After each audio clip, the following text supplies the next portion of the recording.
I come from a small agrarian community in Germany, in Bavaria, in a very small town called Unsleben. In the community, there were all farmers, and my father and his brothers owned a granary, and the farmers had to come to them to get the feed for their animals. This is a picture of the granary, and it says Gebrüder Gärtner. This is my father, my grandmother, my Uncle Ludwig, who is deceased, Uncle Otto, who lives in South Africa, Tante Fanny, deceased, and Tante Hilde, who was Ludwig's wife.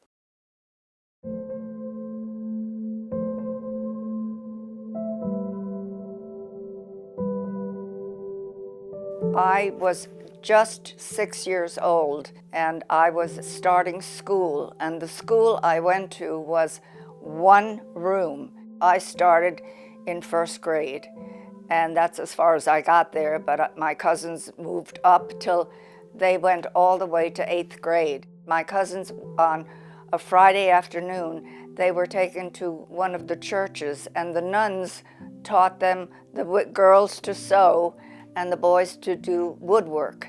And they really enjoyed it, and they mingled with the Christians.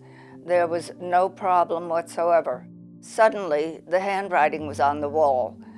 My father had bought me a new scooter, and we thought we had wonderful neighbors, that we did everything together, and suddenly the scooter was no longer there. We saw that our neighbor's son was riding the scooter, and when my father went up to him, the man called him a dirty Jew.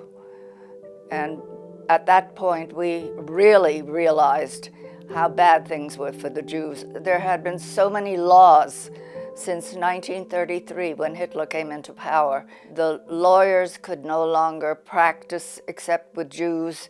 Teachers could no longer teach, and things became really, really bad.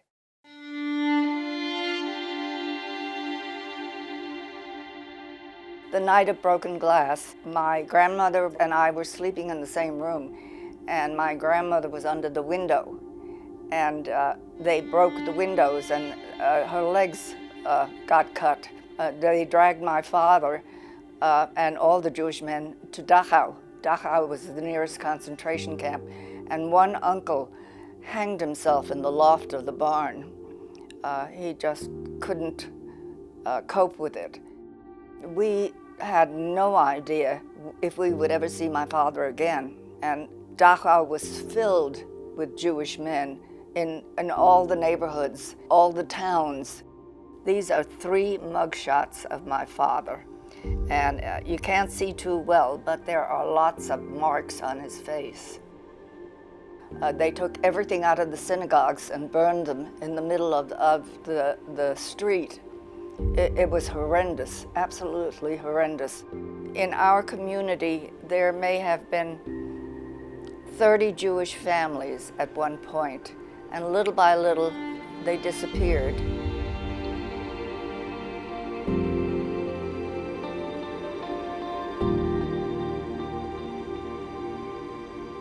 My father had put in for a visa to leave the country. And that was the only way you could leave the country, unless you found a way through the mountains, and we lived near the Bavarian Alps. So some people before us escaped through the Bavarian Alps, but my Uncle Max tried to help us as much as possible, and we got a visa to leave the country. Only the clothes that we wore were what we were able to take. And we found our way to Hamburg. And in Hamburg, there was a ship called the Orinoco. And the Orinoco had room for the people at the bottom of the ship. And later, during the war, the Orinoco was a troop ship, and it was torpedoed and sunk with Nazis on it.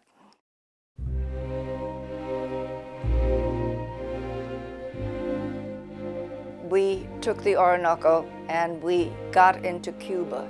We left at the end of 1938, and the Jewish services in Cuba were most helpful. They were wonderful. Cuba at that time had the very rich and the very poor. And there were about 10 of us. There were 3 families that wound up in Cuba. And none of my cousins did. They left a little bit earlier than we did. Nobody could work. You couldn't earn any money. And so the Jewish services in Cuba were wonderful. They really did so much to keep us alive. They let us go to school there and learn English, and it was British English. I don't know how it happened, but my parents became domestics for a very wealthy family. They could earn no money whatsoever, but they were allowed to get food.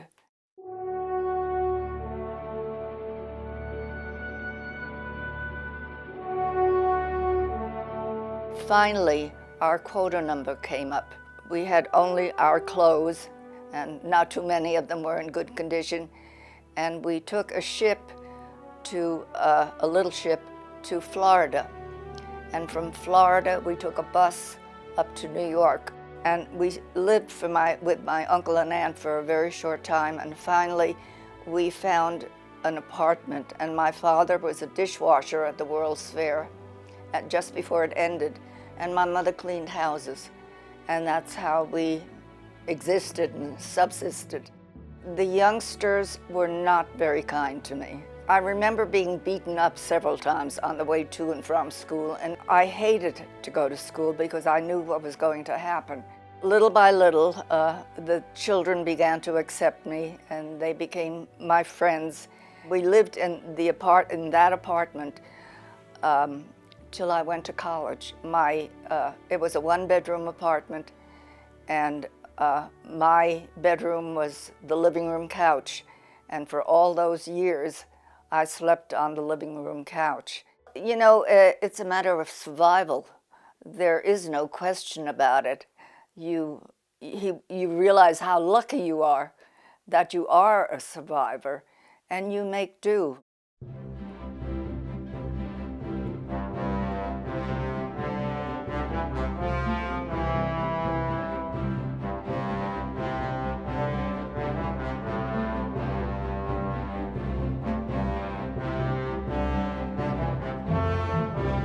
There were 20-some odd of us who went back to Unsleben. And when we arrived, what had been Gebrüdergärtner was now the town hall. And they had an Papa band, and they had food out, they had teenagers there. It was just amazing. This is a picture of me at the Jewish cemetery, and I must say, the people in Unsleben did an excellent job of keeping up the cemetery. And it shows the last person who was buried there, who was my grandfather in 1938. And a man came up to me, and he apologized to me. And I said, "What for?" And he said, "When we were children, I gave you a candy wrapped, supposedly, it was a stone that was wrapped in candy wrapper. Joseph was born, I discovered, one day before me. We are the same age, except for one day. We still correspond, and we email each other. We became good friends."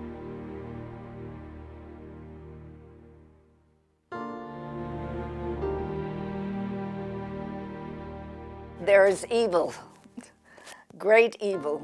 We are seeing it here now in the United States, and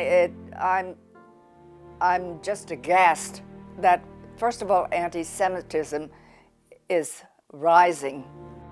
There's been all kinds of evil, but I think it's important for youngsters to learn about the evil that can happen and to work against it.